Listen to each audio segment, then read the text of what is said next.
یا الہی یا الہی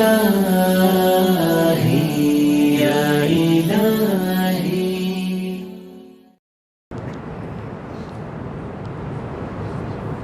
آج ہم جو سبق شروع کرنے لگے ہیں، اس سبق کے بغیر نہ قرآن مجید کی شرعی تلاوت ہو سکتی ہے اور نہ نماز شرعی انداز میں ادا کی جا سکتی ہے۔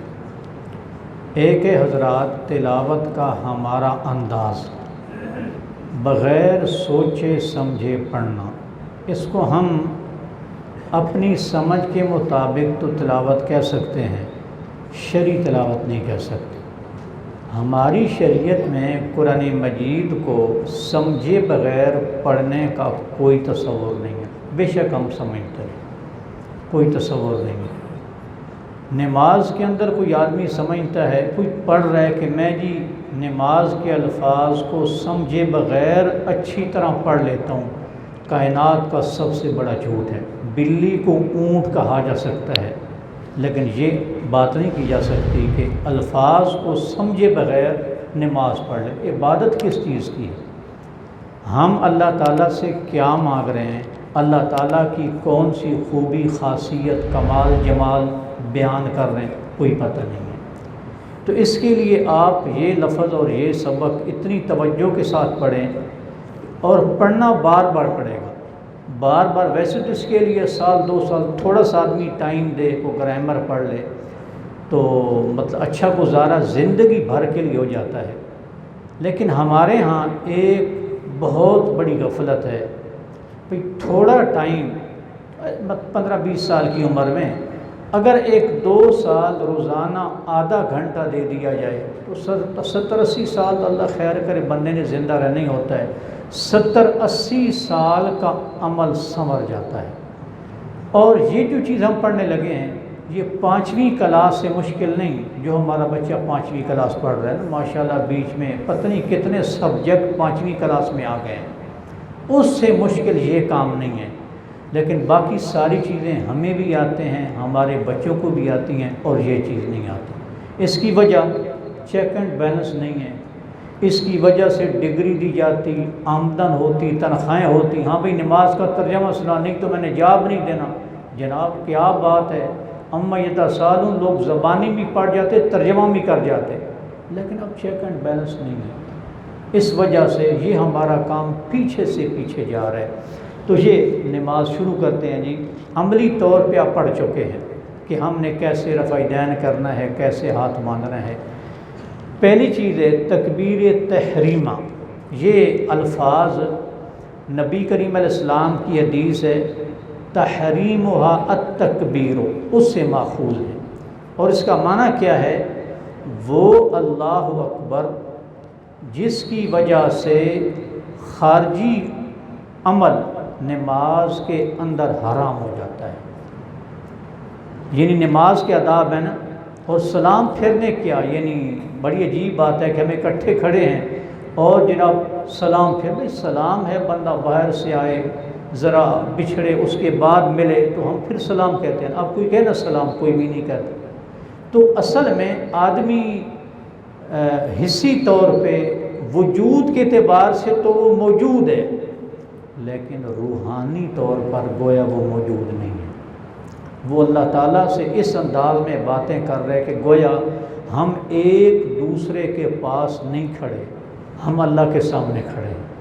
پھر ہم اس نماز سے نکلنے کے لیے سلام پھیرتے ہیں۔ تو یہ جو پہلا اللہ اکبر ہے، یہ جو لفظ اللہ اکبر ہے، یہ آپ کی زندگی میں بہت استعمال ہوتا ہے۔ نماز کے اندر ہی کتنی دفعہ ہے؟ تکبیرات الانتقال، سجدہ، رکوع وغیرہ وغیرہ۔ اذان میں 6 دفعہ ہے، تکبیر میں مطلب 4 دفعہ ہے، 3 دفعہ اپنا تکبیر میں ہے، 6 دفعہ اذان میں ہے۔ تو ایک لفظ سمجھ لینا، اس سے کئی لفظ آپ کو سمجھ آ جائیں گے۔ تو یہ حضرات وہ تکبیر تحریمہ حرام سے ہے، جس کی وجہ سے خارجی کام نماز کے اندر حرام ہو جاتے ہیں۔ پھر کچھ ایسے کام ہیں جن کی وجہ سے نماز اب ادھر دیکھ لیتے ہیں تو نماز ناقص ہو جائے گی، توجہ سے دیکھیں گے تو اس اعتبار سے مکمل۔ کسی سے بات کر لی تو نماز باطل ہو جائے گی، آپ کو دوبارہ تکبیر تحریمہ کہنا پڑے گا، پھر کئی چیز سے نماز باطل ہو جاتی ہے اور کئی چیزوں سے نماز کے اجر میں فرق ہوتا ہے۔ وہ لفظ ہے جی اللہ اکبر، لفظ اللہ کا کیا معنی ہے؟ کوئی بھائی بتائیں لفظ اللہ کا معنی کیا ہے؟ یہ ہمارے پروردگار کا ذاتی نام ہے، ہمارے پروردگار کا۔ تو کیا معنی ہے لفظ اللہ کا؟ ہم جب اللہ کو اللہ پاک کہتے ہیں اس سے کیا مراد ہوتی ہے؟ تو بات یہ ہے کہ یہ کوئی ایسی بات تو نہیں نا جی، بچی پیدا ہو گئی، نام رکھنا ہے جی، معنی پوچھیں، معنی پوچھیں، ہر چیز کا ادراک ہے۔ تو لفظ اللہ، اللہ تعالیٰ کی یا میں 10 صفات عربی میں بیان کروں ان کا معنی نہیں آئے گا۔ کوئی بچے کا نام رکھتے وقت معنی مفہوم، سونے کی چڑیا معنی جی، جنت کی چڑیا، جنت کی نہر، عرش، یہ معنی دے کے ہم نام رکھتے ہیں، اور پروردگار کے بارے میں یہ حال۔ تو لفظ جلالہ اس کو بولتے ہیں لفظ جلالہ، جلالت سے کل میں لکھ دوں گا۔ لفظ جلالہ اللہ، اس کا معنی ہے لائق عبادت ذات، اللہ لائق عبادت ذات، اس کو ہم کہتے ہیں توحید الوہیت۔ الوہیت کا معنی عبودیت، اللہ تعالیٰ کی عبادت۔ تو یہ اللہ تعالیٰ کا ذاتی نام ہے۔ ذاتی نام سے مراد کہ یہ نام صرف آپ اللہ کو کہہ سکتے ہیں، کسی اور کو نہیں کہہ سکتے۔ کچھ اللہ کے صفاتی نام ہیں نا، صفاتی نام وہ دوسرے بندے کو بھی کہہ سکتے ہیں۔ اللہ کا نام ہے رحیم، تو یہ بندہ دوسرے کو بھی کہہ سکتا ہے، پھر وہ معنی میں فرق آ جاتا ہے۔ لیکن اللہ نے نبی کریم علیہ السلام کو بھی رحیم کہا، اپنی ذات کو بھی رحیم کہا۔ تو یہ ذاتی نام ہے جس کا اطلاق صرف اللہ کی ذات پر ہوتا ہے۔ اللہ کا معنی، لفظ اللہ کا معنی کیا ہے جی؟ لائق عبادت ذات، وہ ذات جس کی عبادت کی جائے، اس کو ہم کہتے ہیں معبود۔ آپ عابد ہیں، عبادت کرنے والے، معبود جس کی عبادت کی جائے۔ اکبر کا کیا معنی جی؟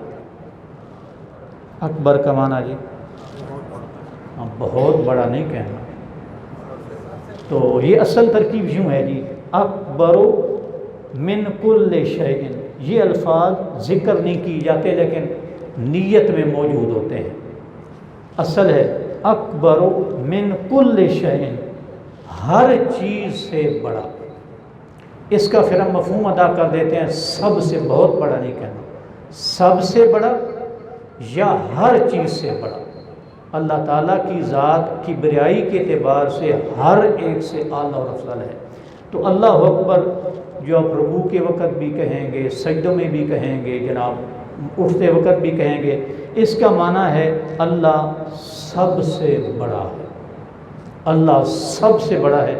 اور بڑا حسن ہے کہ یہی کلمات اذان کے شروع میں، یہی کلمات اذان کے شروع میں، حضرات آپ کی جو مصروفیت ہے اس کے مقابلے میں اللہ بہت بڑا نہیں، اللہ سب سے بڑا ہے۔ آپ جاب، دکان، بزنس، کاروبار چھوڑ دیں، کیا وجہ؟ بھئی اللہ سب سے بڑا۔ اللہ تعالیٰ نے ہمیں دعوت دی اذان کے ذریعے، اور آج تھوڑا لمبا ہو گیا، فارغ ہیں، دکانیں بند پڑی ہوئی ہیں، تو یہ لفظ کہے جاتے ہیں جی۔ اس کا معنی ہے، امام ابو داود کے استاد تھے ابراہیم، سنن ابی داود میں ان کا نام موجود ہے۔ امام ابو داود سنن ابی داود والے کے استاد تھے۔ ان کی زندگی کا یہ ریکارڈ تھا، ہم بڑے گناہگار آدمی، اللہ میں معاف کرے۔ حضرات زندگی میں وہ جو کام کر رہے ہوتے تھے، جب اذان کی آواز آتی وہ کام وہیں ٹھپ۔ اگر انہوں نے کلہاڑی اٹھائی ہوئی ہے نا لکڑی توڑنے کے لیے، یہاں کلہاڑی اٹھائی اور اذان کی آواز، انہوں نے وہ مارنی نہیں، کلہاڑی رکھ دینی ہے، بھی اللہ تعالیٰ کا نام آ گیا۔ تو بڑا حسن ہے، بڑا حسن ہے اس لفظ میں۔ اس کا معنی آپ یاد کر لیں، اللہ اکبر، اللہ سب سے بڑا ہے۔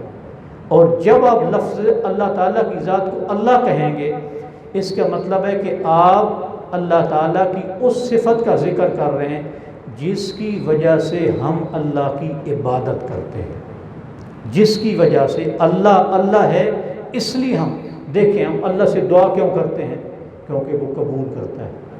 تو اللہ کی عبادت کیوں کرتے ہیں؟ کیونکہ وہ اللہ ہے۔ اللہ کی عبادت اس لیے ہوتی ہے کیونکہ وہ اللہ سے رزق کیوں مانگتے ہیں؟ کیونکہ وہ رزاق ہے۔ تو ہم اللہ ہونے کی وجہ سے اللہ کی عبادت کرتے ہیں۔ اس لفظ کو اچھی طرح، جو لفظ ایک دفعہ پڑھا جائے گا وہ پھر دوبارہ بتایا نہیں جائے گا، دوبارہ آپ نے بتانا ہے۔ اور ذہن نشین کر لیں، جس بھائی کی غلطی کلاس میں نکل جائے وہ زندگی میں غلطی نہیں کرتا، یہ بات ذہن نشین کر۔ یہ جو ہمارا پردہ حجاب ہے نا، اس نے ہمیں پیچھے کر دیا، جھجک محسوس نہ کیا کریں۔ اللہ پاک ہمیں خاص توفیق عطا فرمائے۔ وآخر دعوانا ان الحمد للہ رب العالمین۔